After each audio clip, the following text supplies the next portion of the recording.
आज से 50-60 साल पहले हमारे धर्म के अंदर क्या था कि हमारे दादा या परदादा या तो दादी या परदादी इतने ज्यादा पढ़े लिखे हुए नहीं थे, लेकिन उनको धर्म की हर एक चीज आती थी।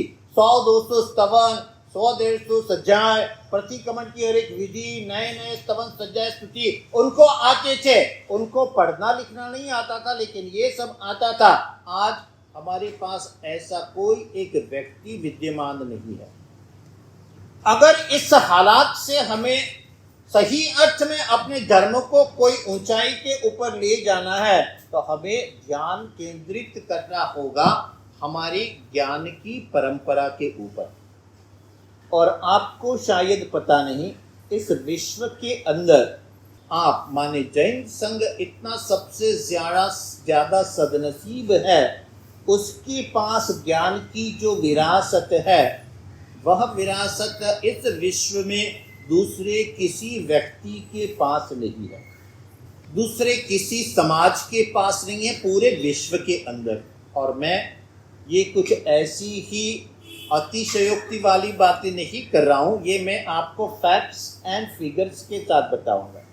जहां जहां पर इस विश्व में अंग्रेजों का राज था, धीरे धीरे करके अंग्रेजों को वह सभी देश छोड़ने पड़े और उन्होंने छोड़ भी दिए। भारत ने ये काम नहीं किया। भारत में अंग्रेजों तो चले गए, लेकिन अंग्रेजियत शायद अभी तक नहीं गई। अंग्रेजों की मानसिक गुलामी वही रही। हमने शिक्षण व्यवस्था को आगे चलाई, तो ये शिक्षण व्यवस्था को आगे चलाई, उसकी वजह से क्या हुआ कि हमारी जो पुरानी शिक्षा व्यवस्था थी, वह पुरानी शिक्षा व्यवस्था से हम बिल्कुल डिस्कनेक्ट हो गए, हम उससे बाहर आ गए।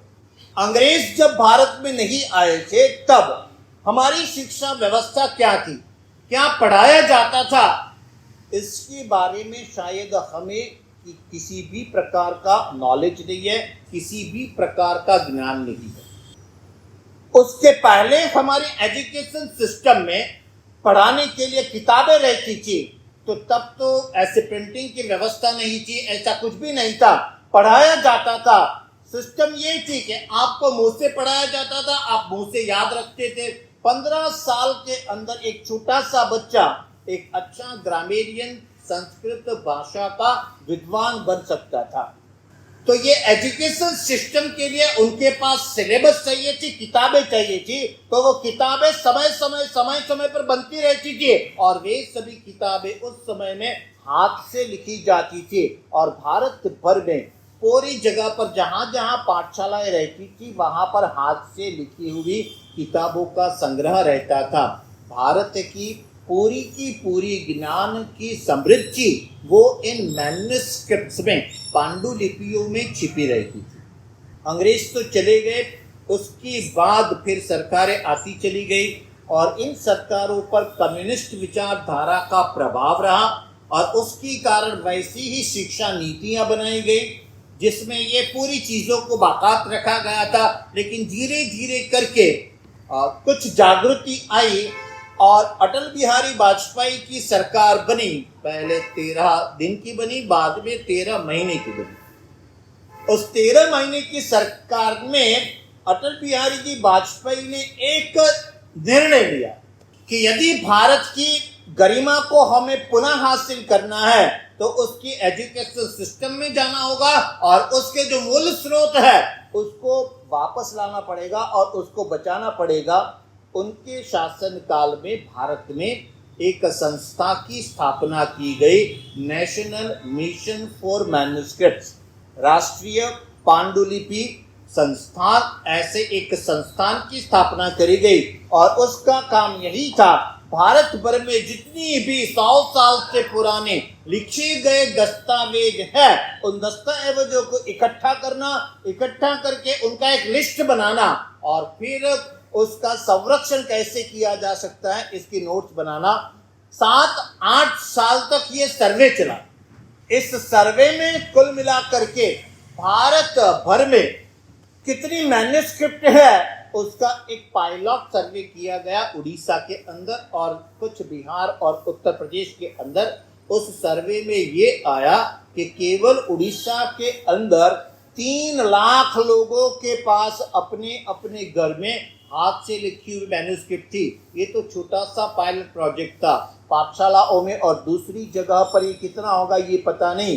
बाद में पूरा का पूरा ये सर्वे किया गया। सर्वे करने के बाद प्राथमिक सर्वे आया, उसमें ये बात बाहर आई कि लगभग 1.5 से 2 करोड़ जितनी मैन्युस्क्रिप्ट पूरे भारत में है। विदेश के एक विद्वान है, उनका नाम है डेविड पिग्री। ये विद्वान यूरोपियन है और ये जाने जाते हैं केवल मैन्युस्क्रिप्ट के लिए, हस्तप्रत के लिए। उन्होंने भारत में रह कर के इस मैन्युस्क्रिप्ट के ऊपर बहुत सारा सर्च किया, सर्वे किया। उनका पूरा जीवन उसमें चला गया। बाद में वो रिटायर होकर के वहां पर चले गए। उनका सर्वे, उसका सर्वेक्षण ये कहता है भारतीय उपमहाद्वीप में, भारतीय उपमहाद्वीप का मतलब होता है आज का भारत, उसमें पाकिस्तान जो है, उसके बाजू में पहले जो भारत में था गंधार, कंदहार, तक्षशिला तक, ईरान की बॉर्डर तक भारत था, वो पश्चिम में आज का बांग्लादेश, उसके बाजू में ब्रह्मदेश, ये सभी इलाके पहले भारत में आते थे। चीन का कुछ भाग, हिमालयन रेंजेस जो आते थे, वो सिलोन, श्रीलंका, ताइवान, थाईलैंड, ये सभी भारतीय उपमहाद्वीप के अंदर आज भी 3 करोड़ से ज्यादा मैन्युस्क्रिप्ट है। ये सरकारी आंकड़ा तो कुछ भी नहीं है, कम से कम इतनी मैन्युस्क्रिप्ट हमारे पास है 3 करोड़। एक मान लेते हैं कि पूरे भारत में 3 करोड़ मैन्युस्क्रिप्ट है। आपको आंकड़ों के साथ ज्यादा मजा आएगा। भारत का कुल मिलाकर के पॉपुलेशन कितना है? 140 करोड़ में 3 करोड़ मैन्युस्क्रिप्ट है। पर हेड कितनी हो सकती है? अप्रोक्सीमेटली 0.5, आधी आधी आएंगी शायद, है ना। अभी उसके सामने जब अंग्रेज भारत में थे, शायद मैंने ये पहले बात कही है आपको, तब पीटरसन नाम के एक व्यक्ति थे। उन्होंने भारत भर में सर्वे किया, सर्वे करवाया, और उसमें रामकृष्ण गोपाल भांडारकर थे। उन्होंने सर्वे करके ये सामने रखा। वो अलग अलग जगह पर घूमे, गुजरात में गए, और उन्होंने आखिर जाकर के डेक्कन, बंबई में एक लेक्चर दिया, और उन्होंने ये कहा कि भारतीय मैन्युस्क्रिप्ट का, पांडुलिपियों का सर्वेक्षण जैन पांडुलिपियों के बिना अधूरा है, उसकी सिवा हम इसको पूरा नहीं कर सकते हैं। तो उन्होंने बाद में जैन पांडुलिपियों के सर्वेक्षण के ऊपर बात करी, और पीटरसन ने कुल मिलाकर के 5 भाग अपने रिपोर्ट के बनाए, जिसमें ज्यादातर जैन मैन्युस्क्रिप्ट के डिटेल दिए गए। आज भी वो एक मानदंड माना जाता है। तो आज हमारे भारत में जैन लोगों का हमारा पॉपुलेशन क्या होगा? 1 करोड़, राइट। और आपको पता है कि हमारे पास आज भी जैन संघों के पास कितनी पांडुलिपियां हैं? सभी मिला के चारों संप्रदाय के अपने अपने संस्था के और अपने अपने व्यक्तिगत संग्रहों को यदि इकट्ठा किया जाए तो 20 लाख मैन्युस्क्रिप्ट होते हैं। एक अनुपात मुझे बताओ कि पर हेड कितने हुए? 140 करोड़ लोगों के पास, और इन 140 करोड़ में पूरे हिंदू धर्म के आ गए, इस्लाम की आ गए, पूरे ईसाइयों की आ गए, और बाकी सब कुछ उसमें आ गया। केवल जैनियों और उनका प्राइवेट कलेक्शन जो गवर्नमेंट के पास है, उसको तो एक अलग से गिनेंगे, तो ये यदि हम गिने तो ये 20 लाख है। और आपको ये शायद आश्चर्य होगा, आज से लगभग 150 साल पहले जैन ज्ञान भंडारों के हस्तक हमारे पास 1 करोड़ से ज्यादा मैन्युस्क्रिप्ट थी। माने यदि आज के अनुपात में गिना जाए, 100 साल पहले शायद हमारी इतनी ही बस्ती, थोड़ी ज्यादा रही हो, तो हर एक बंदे के पास एक मैन्युस्क्रिप्ट रहती थी, उसके नाम पर एक मैन्युस्क्रिप्ट रहती थी। और इस तरह से देखे पूरे विश्व में जितनी मैन्युस्क्रिप्ट है, उसमें सबसे ज्यादा मैन्युस्क्रिप्ट को होल्ड करने का बहुमान हमारे समाज के पास है। ये सभी पांडुलिपियां ऐसे ही हमारे पास नहीं आई है। पिछले 150 सालों में हमने 80 लाख मैन्युस्क्रिप्टों को ऐसे गंवा दिया है। कैसे गंवा दिया है मैं आपको बात करूंगा तो आपको ऐसा लगेगा कि बात मत पूछो। अभी 2-4 साल पहले मुझे एक साध्वी जी महाराज का मैसेज आया था कि हम बिहार में गए थे और बिहार में एक गांव में गए थे, बहुत ही पुराना गांव, 400-500 साल का इतिहास है, पुराना तीर्थ है, उसके आसपास बहुत सारी तीर्थ की समृद्धियां हैं, बड़े बड़े नेता वहाँ पर हुए, जैन धर्म के उपासक और प्रभावक श्रावक वहाँ पर हुए। उस गांव में वो गए, अलग अलग चीज़ देखने के लिए कहा, तो वहाँ के पुजारी ने बताया कि हमारे पास कबाट में ये कुछ है, तो 2-4 कबाट भर के मैन्युस्क्रिप्ट वो देख करके आए थे, यहाँ पर आए और मुझे बताया कि हम इस गांव में गए थे और हमने ये देखा। तो उसकी पहचान वाले लोग मेरे पास थे, तो मैंने उनको बताया जरा आप इंक्वायरी करो तो यहाँ पर क्या है। घटना को 2 ही साल बीते थे, उन्होंने इंक्वायरी करी, ट्रस्टियों को पूछा कि भाई ये आपको कुछ पता है। ट्रस्टियों का एक फॉर्मेट में जवाब मिलता है, हमें पता नहीं है, मुनीम जी को पूछ। तो ट्रस्टियों को तो कुछ है भी कि नहीं भी पता भी नहीं था, फिर भी वो वहाँ गए, मुनीम जी को पूछा कि भाई ऐसा ऐसा 2 साल पहले हुआ था, कोई महाराज साहब आए थे, तूने बताया था? हाँ मैंने बताया था, हाँ हमारे पास। तो फिर क्या हुआ, उसका आज कहाँ है? उसने जवाब दिया कि वो तो सब रद्दी था, उस कुछ काम का नहीं था, इतने सालों से पड़ा था, जगह रोक रहा था, तो मैंने सोचा कि ये क्या काम का है, रद्दी होगा, मैंने जाकर के उसको पानी में डाल दिया। और वो ये जगह थी ऐतिहासिक जगह 500 साल पहले, कि जिसके अंदर जहाँ के श्रावकों ने पूरे भारत में 7 ज्ञान भंडारों का निर्माण करवाया था, सोने की और चांदी की साइज से भगवती सूत्र और कल्प सूत्र लिखवाया था। ऐसी जगह की ये हालत ही, हमने उसको डाल दिया, बेच दिया। ऐसे एक नहीं, मैं आपको अनेक उदाहरण दे सकता हूं कि आज हमने इन मैन्युस्क्रिप्ट को, हस्तप्रतों को जा करके डाल दिया है और हमारे हस्तप्रतों के आज ये हालात है। उनको देखने वाला कोई नहीं है, उनको सुनने वाला कोई नहीं है, उनको पढ़ने वाला कोई नहीं है, पढ़ने वाला जाता है तो उनको दिखाया नहीं जाता। और शायद आने वाले 300-400 साल के बाद यदि यह इतिहास जीवित रहेगा तो आने वाली पीढ़ी हमको इस बात के लिए कभी भी माफ नहीं करेगी कि ये पीढ़ी ने क्या किया, कि उनके पास आने वाला आया हुआ श्रुत था, उन्होंने उसकी दरकार न करी, उसकी केयर न करी, अपने हाथों से उसको खत्म होने दिया। हम बस एक गाना गाते रहते हैं कि हमारे पास इतना ज्ञान था, मुसलमान आए और उन्होंने हमारे सभी भंडार को जला दिया, उसको जला करके पानी गर्म करके वो नहाते थे, इसमें हमारा नाश हो गया, अंग्रेज आकर के ले गए, ये सभी हो गया। उसके बाद में भी 80 लाख शास्त्र हमारे खत्म हुए हमारी वजह से, बिकॉज ऑफ अस। हमने उसको हमारे सामने खत्म होने दिया और न जाने उसमें कितने सारे शास्त्र ऐसे ही खत्म हो गए होंगे। आचार्य भगवान श्री नेमिश्वरेश्वर जी महाराज के शिष्य थे उदयसूरी जी महाराज। थोड़ी पुराने जमाने की बात, 101 साल शायद हुए होंगे। शेरीसा नाम के गांव में विराजमान थे, विहार करके जा रहे थे। ऐसे ही रास्ते में जा रहे थे, सामने से उनको 2 बैलगाड़ियाँ मिली। उनमें जैन भाई बैठे हुए थे। उन्होंने आकर के आचार्य महाराज को वंदन किया, वंदन करके पूछा कि ये क्या है।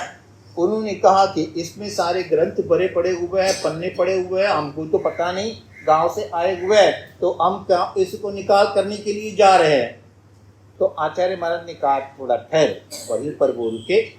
उन जो 2 बैलगाड़ियाँ थी, उन 2 बैलगाड़ियों को 3 प्रदक्षिणा करी, 5 खमासमना दिया, फिर उनको खोल करके कहा कि आप उसे नहीं संभाल सकते हो तो मुझे दे दो, मैं इनको संभालूंगा।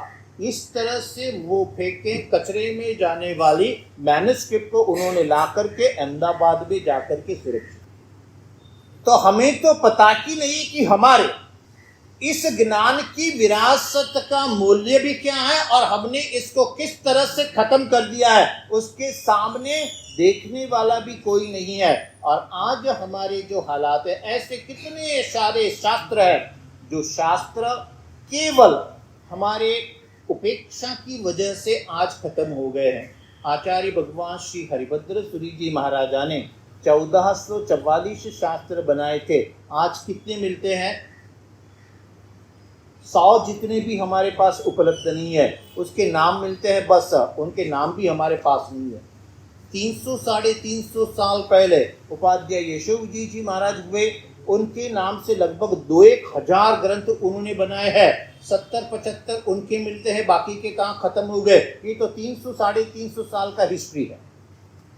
ये सभी खत्म होते गए, बाहर के कारण आए, ये सभी तो हुए, लेकिन आज हमारे पास संपूर्ण सुविधा है, संपन्नता है, लेकिन आज इस तरफ हमारा ध्यान नहीं है, इसलिए ये श्रुत नष्ट हो रहा है।